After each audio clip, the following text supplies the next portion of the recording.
Last time in the Hoenn True Power Tournament, we saw Frontier Brain Annabelle take on Gym Leader Roxanne in one of the craziest battles I think we've seen in all three of the regional tournaments, as even the word powerful would be an understatement. Today we've got another fiery battle in the works as Frontier Brain Tucker of the Battle Dome takes on Gym Leader Flannery of Lavaridge Town. Let's check out the team previews to see how this matchup is looking.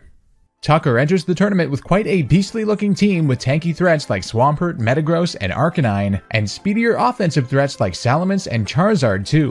One of his Pokemon isn't registered in our database, so we'll have to figure out what the situation with that is as the battle progresses. Flannery, on the other hand, has a mono fire type team with tanky Pokemon in Torkoal, Arcanine, and Magmortar, but also speedy, more pure offensive Pokemon like Chandelure, Blaziken, and Houndoom. Our producers have given us the go-ahead, so let's see this battle unfold. And here we go, we've got Flannery, the gym leader of Lavaridge Town, versus Tucker, the Frontier Brain of the Battle Dome. Flannery starting off the battle with her Torkoal, a very defensive threat to start off with, whereas Tucker's going to go in with his Swampert. Oh, now that is a great choice for a lead for him. That, of course, counters Flannery's almost her entire team, really, but the Torkoal will set up the Drought, so that will lower the power of Swampert's water moves. However, it still does have the ground type to work with, and it is going to go for the Stealth Rock here right away. Tucker realizing how valuable those Stealth Rocks are against Flannery's team, of course, all being fire types, and now the Yawn coming in from Torkoal. Oh, it's trying to put that Swampert to sleep right away, perhaps trying to encourage the switch here, and yes, Tucker will switch out from the Swampert, realizing he does not want his best Pokemon in this battle to be asleep, and sending out the Salamence now. Salamence is a beastly pseudo-legendary, that is for sure. Let's see what Torkoal is going for here. Its own Stealth Rock, so Flannery also realizing that Stealth Rock are very valuable against Tucker's team too, but this Salamence is an absolute monster, that's for sure, and going for the Earthquake right away. Now, Torkoal is very physically defensive, as mentioned earlier, so let's see how much this does. Ooh, about a third it looks like on the Torkoal, doing some good damage, and now the Torkoal going for the Yawn on the Salamence too. So this is a very key strategy that Flannery has here. Anything that's super threatening for her team, she can just kind of yawn away, and now Tucker's going to switch again back into the Swampert. But of course, she's going to start taking damage turn by turn now, so she has to kind of switch it up a little bit here. And oh, the Torkoal going for the Rapid Spin now, being able to get rid of the Stealth Rock, and of course, kind of discouraging the Swampert from going for it again, of course, but it does have the leftovers to get some health back, so this will be really interesting on this play. Swampert now getting a free hit with the Earthquake. Oh, this should do massive damage on that Torkoal. Stab and super effective. Oh, the Torkoal barely survives, though, in the red, and it looks like it does have a Citrus Berry, but I don't think the Citrus Berry, no, that will not be enough at all to survive another attack. But Torkoal going for the Yawn here, so forcing Tucker to make a decision here. Does he attack again and then have his Swampert out on the field just completely asleep and immobile, or does he actually just try to switch here and switch up the momentum, not wanting to get Swampert to go asleep? And Flannery, whoa, Flannery's actually going to withdraw here into the Arcanine. Oh, she realizes how valuable Torkoal is with, of course, its Drought ability, so now sending out the Arcanine with the Intimidate, lowering the Swampert's attack, but Swampert is still a very powerful monster. Arcanine is quite bulky, though. Let's see what happens here. Oh, the Arcanine survives! Just barely surviving there in the red, and the Swampert will go to sleep here. Perhaps Flannery was anticipating that switch, of course, but now the Arcanine does get a free hit with the close combat. Ooh, but Swampert does eat that up pretty well. Swampert is a very bulky Pokemon. Now, Arcanine's defenses are going to drop, and it's going to take some Life Orb damage as well.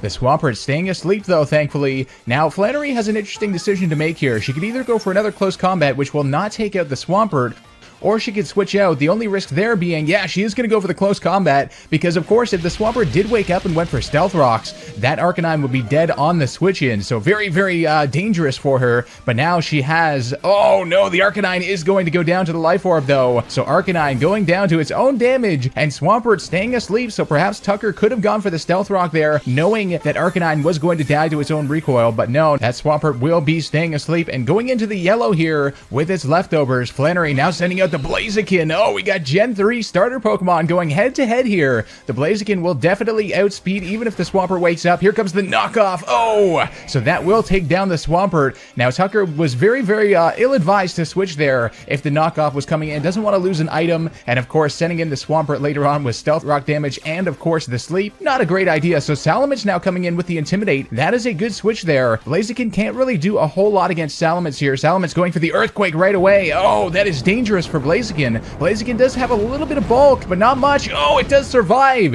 in the red. So Blaziken, oh, it does have a berry. Maybe the Lychee berry will actually raise its, no, it's the Salac berry, raising its speed and going for the knockoff. Now, the key here is that, whoa, so Blaziken does have the Blaze ability. Its attack will be raised right now with such low health, and its speed is raised. Here comes the Flare Blitz on the Salamence. Oh, the Salamence does survive, though. Oh, there's the burn, though. The burn on the Salamence. Blaziken will go down. What a play there from Flannery. Now, I think the Salamence, yes, going for Earthquake here, and it will get hurt by the burn and get taken down. Are you kidding me? What a play there from Flannery, realizing the Earthquake would likely take Blaziken. It was a risk. Would likely take Blaziken down to very low health, activate the Blaze ability and the Salac Berry, plus speed, plus attack, and that Salamence is no more. But here comes the legendary Latias on Tucker's side of the field. This thing is absolutely beastly, and the Torkoal will reactivate the Drought here, though. Drought is going to be up, but Flannery's going to be forced to switch here into the Houndoom. Oh, if that's a psychic move, yes! The Houndoom, immune to the psychic moves, surviving that. But now Latias can just go for the Draco Meteor. Oh, that is going to be a powerful, powerful move. Let's see if Houndoom can survive this. Could get some good damage off if so. No, not a chance. Nothing can survive this Latias's onslaught, it seems. The Houndoom going down to the Draco Meteor. But now Latias's special attack will be lowered by the Draco Meteor. So now Flannery sending in the Chandelure. What a great switch there. That Chandelure can resist Latias like a crazy... Oh! Latias actually missing the Draco Meteor here. It would have been less power, though. Tucker perhaps realizing he does not want to take a Shadow Ball from a Chandelure, and the Latias going down now. So the Legendary has been thwarted. In comes the Charizard now on Tucker's side of the field. Will be able to take advantage of that Drought, of course, but Flannery's Pokemon are all Fire types anyway, so that would be ill-advised. But Charizard getting hurt big time by Stealth Rocks. Here comes the Air Slash. Ooh, doing a huge amount of damage on Chandelure. Oh, but the Chandelure flinched! Oh, that's one of the benefits of Air Slash, is it does have a good chance to flinch the Pokemon, so now Chandelure will not be able to take down the Charizard, and the Charizard should be able to get 2 hits off in a row, and I fear that will be the end, yes, of the Chandelure. Chandelure going down to the Air Slash, getting flinched there. But Charizard is losing a lot of health from the Life Orb, and the Sunlight has faded, so Flannery's going to reactivate it right away, actually, with the Torkoal. Perhaps she's got a plan in mind. Here comes the Drought. I don't think that Torkoal will be able to survive an attack from Charizard. It is more physically defensive after all, and here comes the Air Slash. Let's find out. Oh man, Charizard is powerful. Yes, the Torkoal going down right away. Flannery all of a sudden in a 3-to-1 situation, but the Charizard losing a little bit of health here. Now Magmortar coming out on the field. It will be Sun boosted, and it does have the Choice Scarf, so it will outspeed here, going for the Fire Blast on the Charizard. There's no hope that Charizard will survive, so it all depends what Tucker's remaining Pokemon are, if he can survive this Magmortar. Let's see what he's got. He's going for the Arcanine now. Arcanine will resist the fire, of course, but it is in Sun and the Stealth Rocks. Oh, this is going to be close. Now, the Arcanine does not have Flash Fire. Would be the end of the battle if so, but it does have Intimidate instead. Not going to affect the Magmortar. Magmortar now going for a Sun-boosted Fire Blast again, outspeeding the Arcanine. Oh, but the Arcanine survives. Oh, and it looks to have maybe a Lychee Berry here. Yes, the Lychee Berry will raise the Arcanine's attack, going for a Sun-boosted Flare Blitz now. These two Pokemon exchanging blows. Let's see.